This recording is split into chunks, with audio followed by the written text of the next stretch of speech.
Welcome to AECO Tech Talk, the podcast that explores the intersection of technology, innovation, and the built environment. We'd like to thank our sponsor, AECO Digitech, expert consultation for digital transformation. And now, here is your host, Dr. Johnny Fortune. Hello, everybody. Thanks for joining us for another episode. I am super excited to be joined by my friend, Susan Brattberg. Wonderful, wonderful lady, well-respected in our industry. Susan, welcome. So glad that you're here with us today. Awesome. Thanks for having me, Johnny. Nice to see you. Yeah, always great to see you. I know you've had such a wonderful impact in the industry. One of the founders of Global eTraining, and I believe you're the chief customer officer, which is a lovely title. And I know you and your team do a great job. And so this is just an honor to have you with us today. Thank you so much. Yeah, it's fun. And I get to hang out with you. So yeah. Even better. Well, I got to say, I think Global eTraining is some of the funnest groups at these conferences. So I see you guys a fair amount of the conferences that I go to, and it's just always a lot of smiles, a good time, a lot of fun. So we're going to do the same thing on this podcast. We're going to have fun with it. Yeah. And we love to start out with getting to know you a little bit better. So I ask people to share something that, the average person wouldn't see on your LinkedIn, something you feel comfortable sharing, a little bit about yourself, or a funny story or something important to you. Oh gosh, I can think of a lot, but you just mentioned about us being fun at events. And so the first thing that comes to mind is, of course, because our motto, so if you ever want to work at Global eTraining, our motto is we're the smartest, hardest working, most fun team everywhere we go. So, and I can say every single person on the team fits that requirement, and it has to be in that order. But that's where you're feeling it, and we're the first ones in, the last ones out. We're definitely the hardest working, and we've got the most brilliant team behind us as well. So I guess that's what you spurred my thinking with the smartest, hardest working, most fun team. I don't know if people know that we launched at Autodesk University 17 years ago. So this year's going to be our 18th birthday party. So we're in the planning session right now, planning phase of what that's going to be. And it's going to be even more epic than it has been in previous years. Everyone says, how are you going to top that? And we figure out a way, some kind of seeding. We've got some big plans for this year. But I'm thinking of the early years, what we did, and we did some wild things. So some, funny stories. Well, what's really funny is Autodesk University, they have all their terms and conditions. And, I know it because we've sponsored it every year. Yeah. And they call out everything we've done over the years. So you can't have a race car. Check, did that. You can't have a race car in the AU. Balloons even, like they actually call it balloons, but we've done that. Last year our theme was get elevated and we had balloons. So we kind of get a kick out of pushing the boundary just far enough. We've had the University of Las Vegas cheerleaders at our booth one year. That's for those of you that don't know, I just have my green. We have our company colors green, and that's one of the things we launched 17 years ago with lime green t-shirts that said get your hands on it. So you can imagine, we handed out 2,000 lime green t-shirts, and the deal was you had to wear it.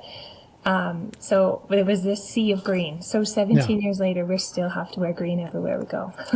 Yeah, and it is definitely powerful branding because it is unmistakable. It's an unmistakable color. I was there the first year that you guys launched at Autodesk University. I've been there pretty much every year that they've had it in person, with the exception of when it was in New Orleans, which I hear it was okay. If I was going to miss one, that was okay to miss that one. But it is funny that you have people rewriting policies for the expo hall. That's really fun. I think I have been to the majority of the birthday parties for Global eTraining, so it's always a good time. Again, I don't think I've ever seen a grumpy Global eTraining employee. Everybody is smiling, ready to help, or ready to share knowledge and engage with folks and have a good time.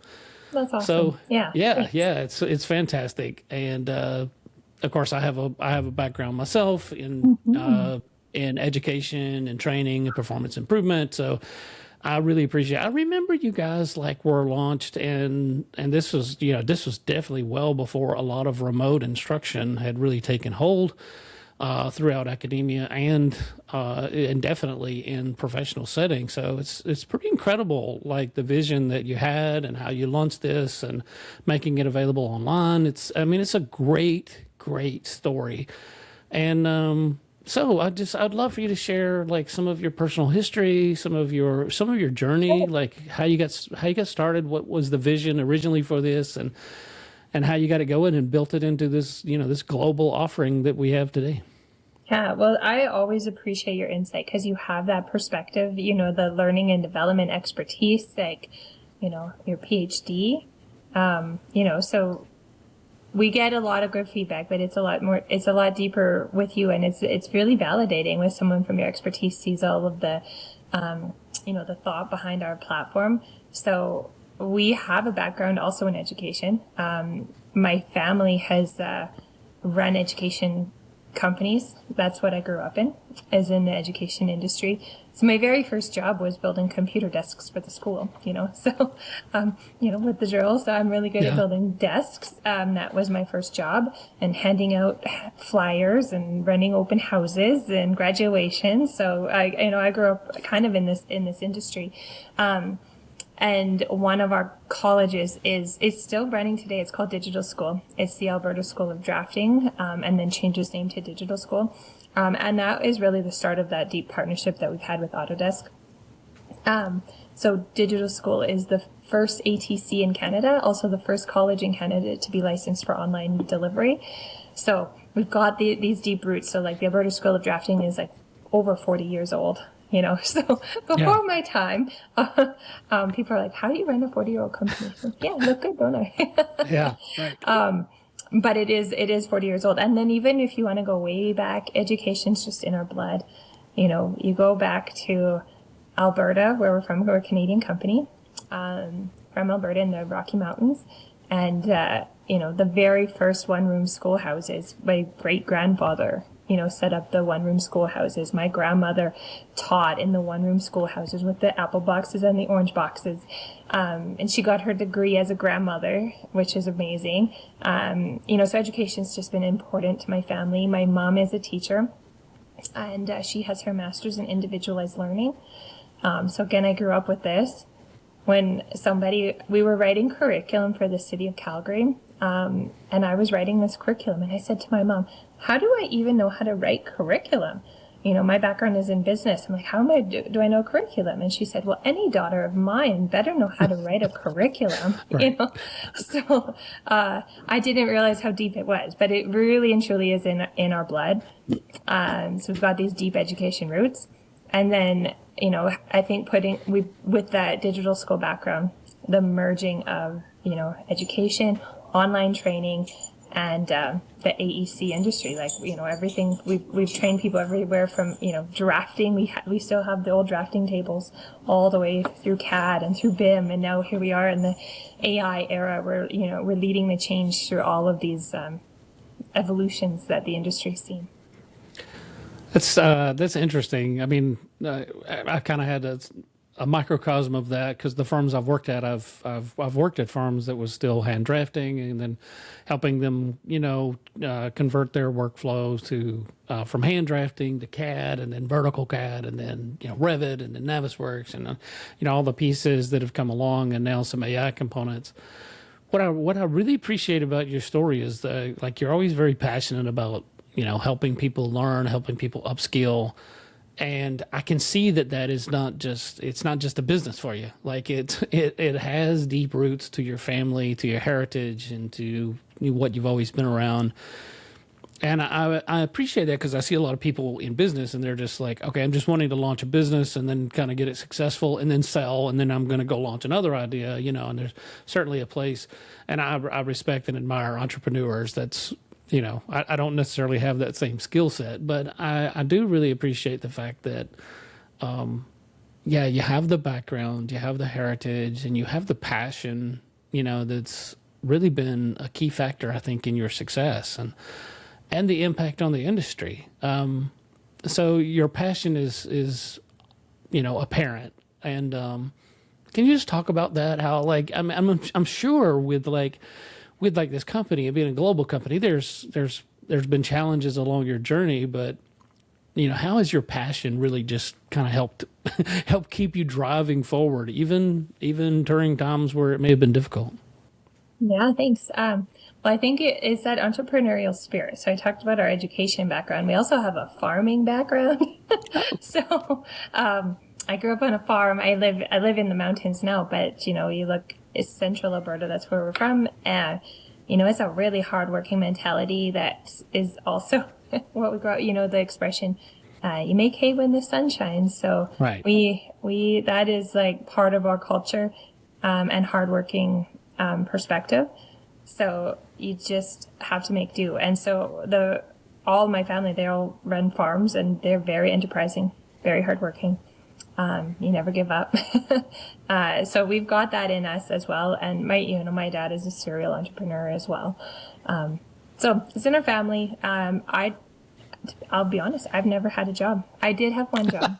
I've had two. Okay, so I'm lying. I had two jobs, but they were like teenager jobs. Like in my adult life, I have not had a job. I've only run my own business. Yeah. So if you ever, my skill set, I can serve ice cream. That was one job, and I can bus tables. But both have actually come in handy in my adult career. But yeah, I've only ever run my own company.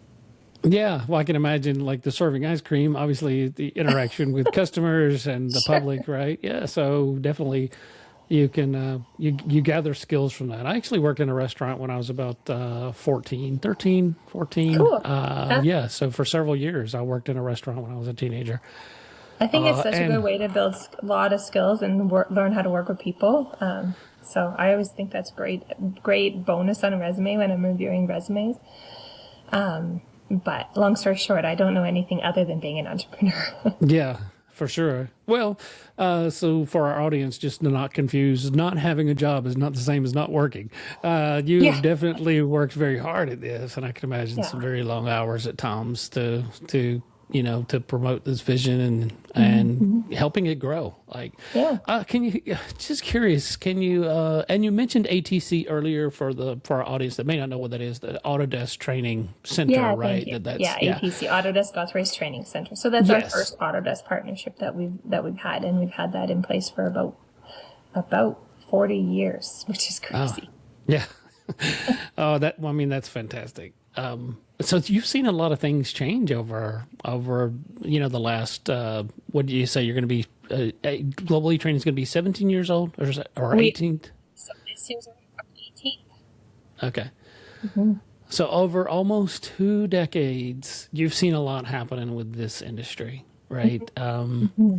What would you say are like some of the bigger pieces, the bigger milestones that's really impacted the industry from your perspective and being engaged, not only in Canada and the US, but around the world? Yeah, absolutely. I think that there's sort of two sides of global eTraining, and the really defining moment is pre and post COVID, and I think that's a lot of businesses changed at that point, and I know no one wants to go back to that time, but it changed the world because people learned that they can work and learn anywhere. So the conversations that we were having 18 years ago were wild. Like here we are on a podcast, we're sharing a screen. Like even that concept was wild 18 years ago. I remember we'd host a webinar and people could not even believe that they were on the internet.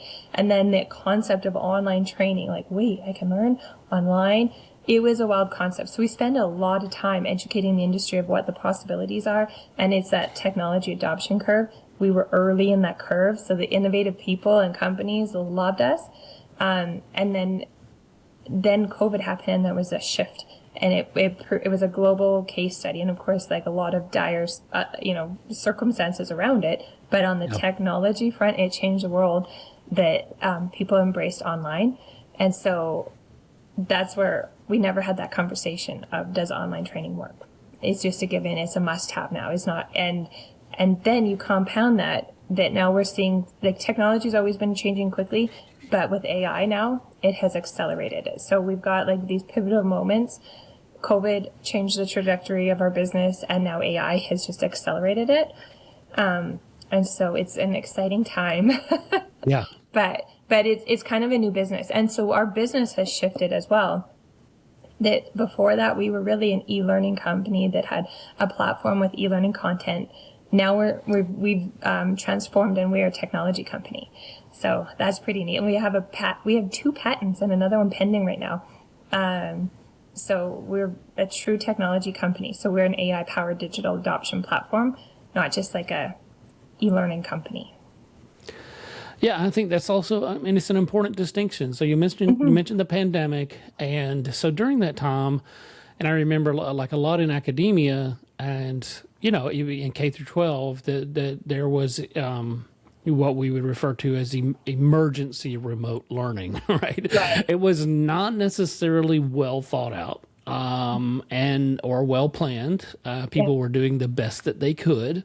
Yeah. And you had a lot of people that had done, face-to-face instruction, and all of a sudden, like, they're just having to transition. And it was in an emergency, obviously. Yeah. And so the quality of that remote learning, again, they did the best they could, but it's not like, hey, we're setting out to develop this, remote learning capability, and it's definitely different. And a lot of the research shows that online learning and face-to-face learning are different, and it's not necessarily that one is better than the other. I mean, you could certainly make arguments for either, but it's best to look at them as different. And during the pandemic, we had a lot of people that were kind of forced into something different. Yeah. But you guys were, I mean, you were already on this track, right? That's the amazing thing is, like, you already had the structure in place. And so I think that is an important distinction. Like, it's not just like, you're kind of taking the old ways of doing things and you're just putting it online. Like, there's a very structured approach to, and a lot of learning theories that back it up. So it's been interesting to observe it over the years with global eTraining, is that, I see a lot of what you guys have done is based on learning theories, adult learning theory, multimodal information. And I believe you guys use the VARC system, right? Yep. And our audience probably doesn't know what that is, but you want to share what that is and how you use it? Visual, audio, read, write, and kinesthetic. VARC. Yeah, and a lot of e-learning companies say they do it, but it's a matter of, do they do it well in an interactive and dynamic way. So I think we do it really well. We've got excellent success of, like, learners, like, telling us how well they can learn in our platform. So we know that we track our Net Promoter Score, for example, which is in the high 50s, which is considered excellent, and especially, I'll say, even more better, we're in the AEC industry, so, like, nothing's ever perfect, obviously, because there's always room for improvement. So just to throw that in there, it's like, I think especially in our industry, that's exceptional. So we're always tracking, we're always improving, but, some of the anecdotes I've had, I go to these events and people come up to me and they tell me about their learning experience. So one comes to mind, it was like a pretty profound moment, and this one lady, she has ADHD. And she said she's an engineer. She's brilliant. She's obviously learned how to learn, but she said she's never felt like she's truly deeply learned until she experienced global eTraining. I'm like, wow, and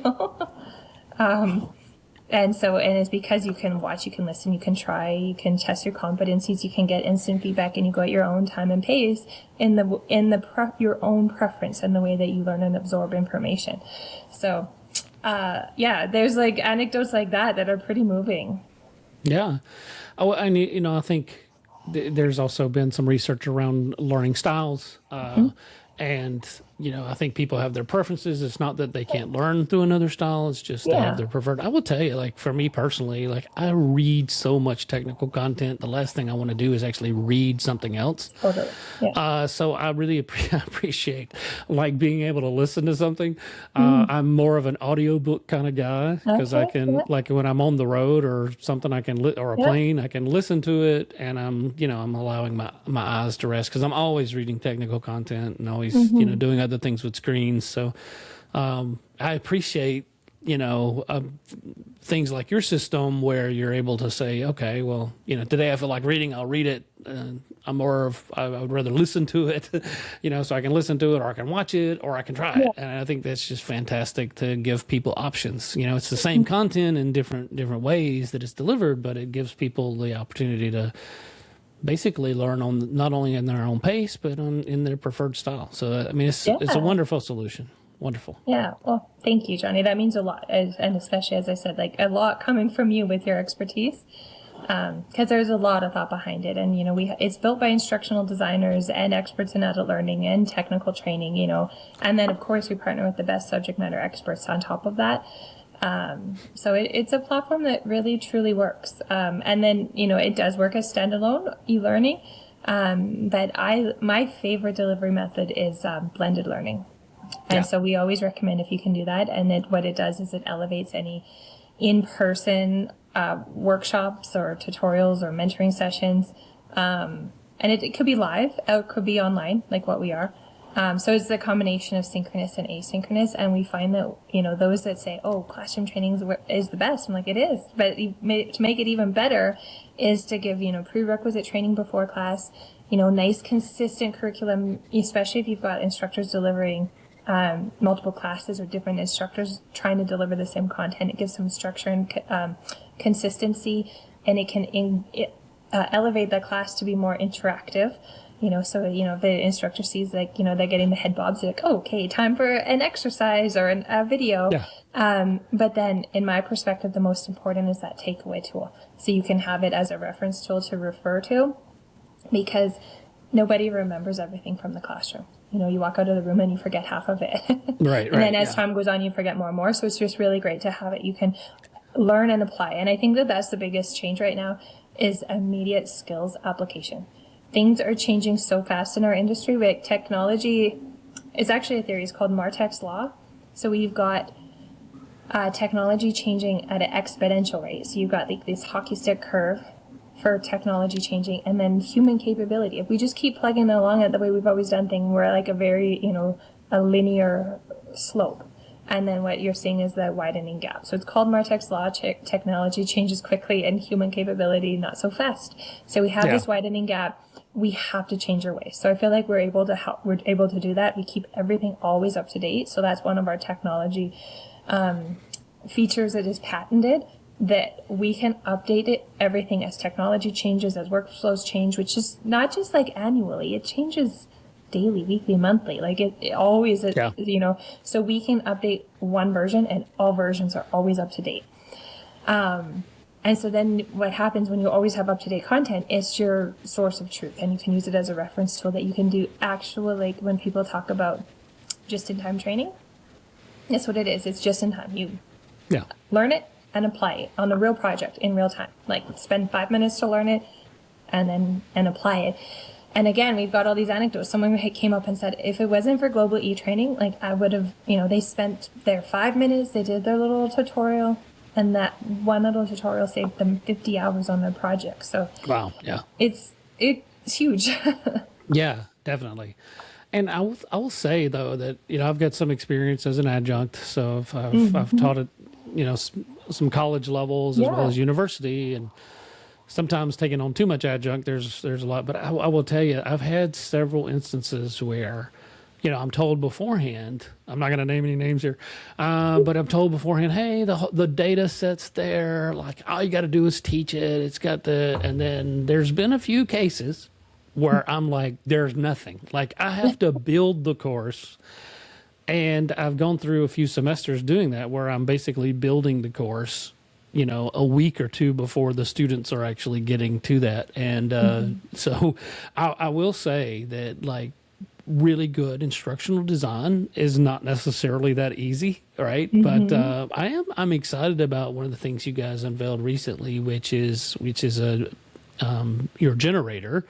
I think over the last few years, and now some AI integration. It's really, really, I think, going to be a game changer for people who, well, I don't necessarily know how to put this stuff together. I kind of know what I need to cover and talk about to or share with my organization, but that's I think going to be a game changer for a lot of people that really need some content.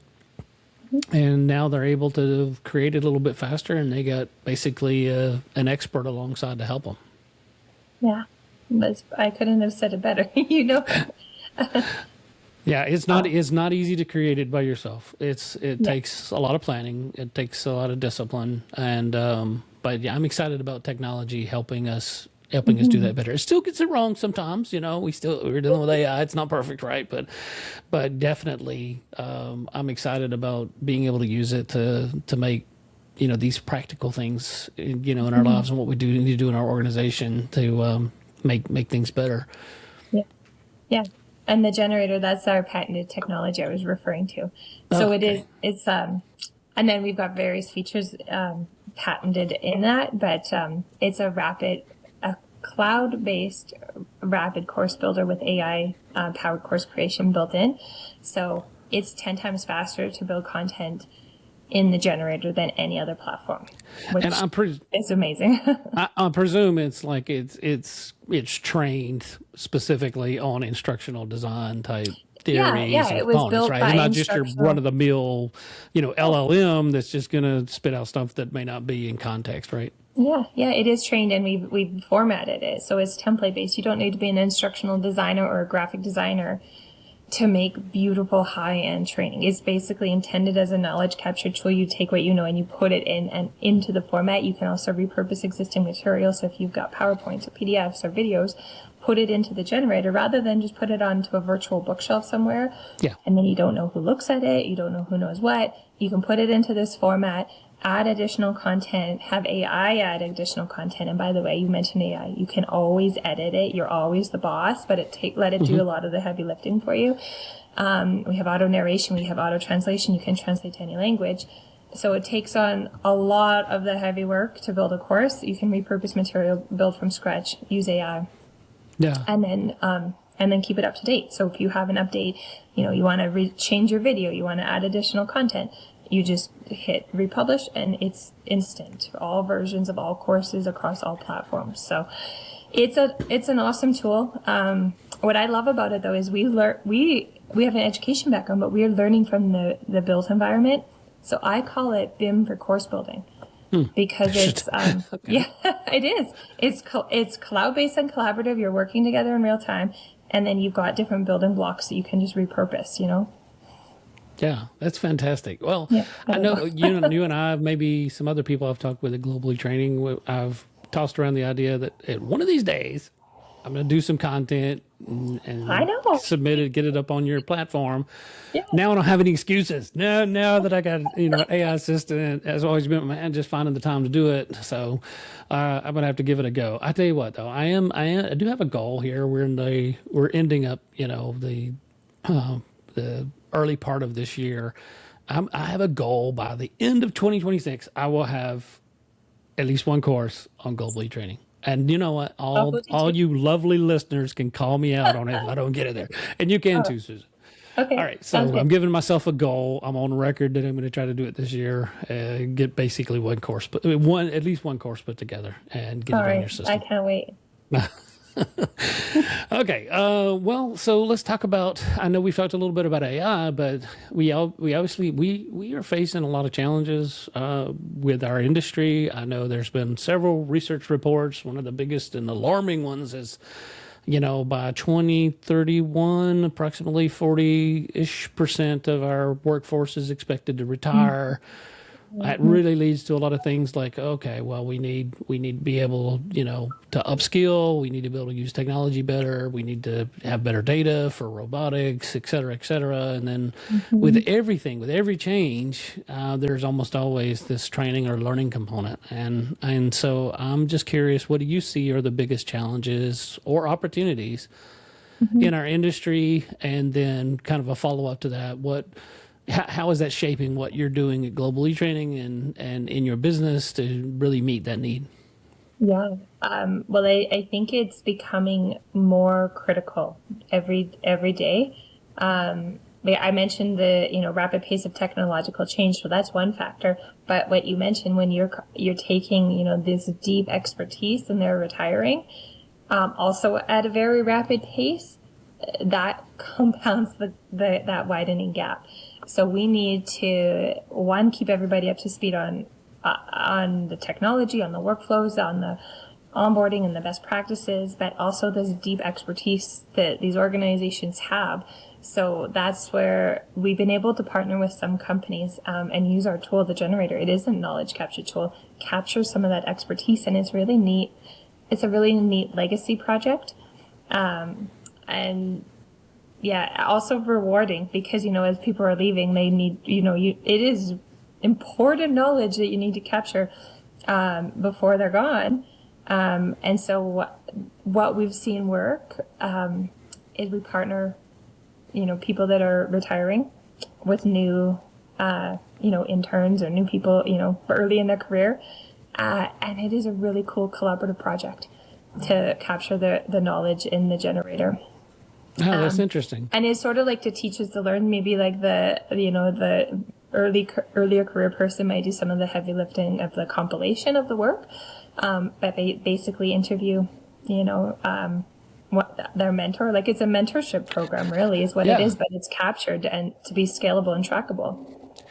Yeah, I love that model. I was just thinking the same word, mentor. It's like, well, okay, you're actually serving a purpose for the organization, that the institutional knowledge is not like walking out the door. Institutional knowledge. Yeah. Thank you. It wasn't coming to me. That's exactly it. We have to capture that. Yeah, but the fascinating thing to me, though, with what you just shared, I love this. This is great because I didn't really know you guys were kind of doing this, promoting this model. But the fascinating thing about that is that, you're not only capturing the institutional knowledge, but you're really giving, someone that's early with the organization, the mentorship opportunity with someone with a seasoned, employee or leader in the organization. And that is absolutely fantastic. And sometimes, mentorship can work both ways.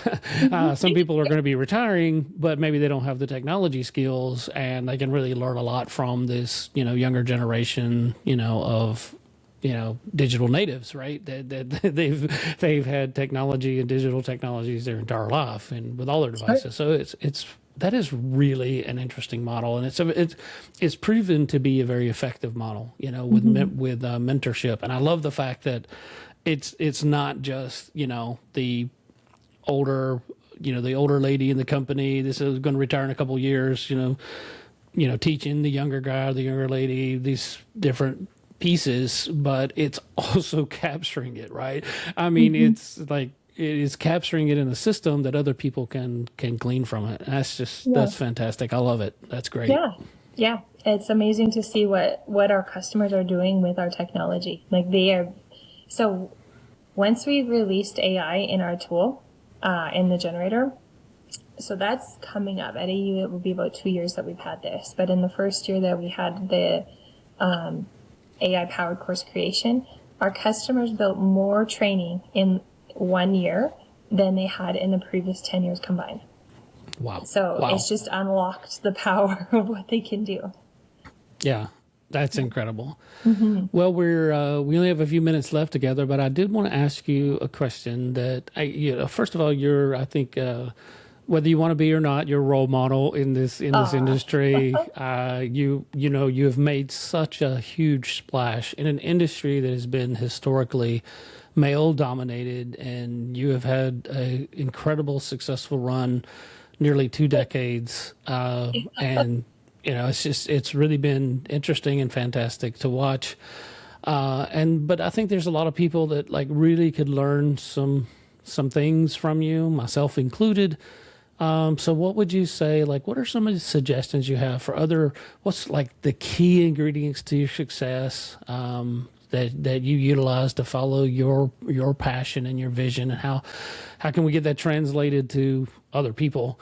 What would you suggest for them? Well, thank you for asking me, because it's so rare that I take a minute to think about that, because I literally go, which is fun. It makes every day fun and eventful. I honestly think I have the best job at Global eTraining because I'm Chief Customer Officer. So that means I get to talk to our customers. And I feel like that's been our success, is really listening to our customers as partners. And that's like my success as well. I love talking to people, listening to people, but they always say, what if we could do this? I'm like, oh, tell me more. So that's how we've been innovative, is partnering with our customers. And whenever they say, I wish we could do this, or what if we could do that, we action it. But everything gets evaluated, and we can't do everything yesterday, Yeah. But we build it in a partnership model. So I would say that listening to customers is my strength, maybe. And then that has really led to Global eTraining's success. And then of course it's in our nature, our smartest, hardest working, most fun team also knows, listen to customers, listen to our partners. And then for me personally, I just have this when there's a will, there's a way mentality. So, you'll figure it out. Yeah. That's great. That's great. Well, it has been such a pleasure to be able to sit down with you. Thank you so much for your time. Always great to see you. I always look forward to seeing you and your team at events. And again, we always have a good time and see your folks quite often. I got to say I'm a little jealous, because I saw, like, recently you went to Amsterdam and some wonderful places around the world, and I'm like, man, that's just a little bit of FOMO on my part, but I'm so glad you're having the impact you're having. And again, so thank you for your time today. It's been a true pleasure. So for our audience, just want to say real quickly for our audience, I think there's a lot of great golden nuggets in here that Susan has shared with us. Some of my key takeaways were just really, finding what you're good at, and where your passion lies. And those are kind of, those are catalysts for success. And it's pretty obvious, Susan, that, you have found what you're good at, connecting with people and listening. I love that. Active listening, adaptive listening. It's just like, it's lost art and skills for a lot of people these days. And, I appreciate your willingness to take the time to listen to your customers, to engage with people and listen to the industry and respond to that, respond with, making things better for everyone. You deserve all the success you've received. And again, just love your team, and all of you are fantastic. And I've enjoyed all of our interactions. Thank you so much again for joining us today. Awesome. Thank you so much, Johnny. Can't wait to see you soon. Yep. Thank you, everyone. Please continue to subscribe to our channel. Check us out on YouTube. If you're listening to the audio-only version, we're across all the major podcasts, and we have a YouTube channel. And we'll see you next time. Thanks. Thank you for listening to AECO Tech Talk. If you enjoyed this episode, please be sure to like, subscribe, and leave a review wherever you get your podcast. We'd once again like to thank our sponsor, AECO Digitech, expert consultation for digital transformation. For more content, including video versions of our interviews and other exclusive material, check out our YouTube channel. Just search for AECO Tech Talk.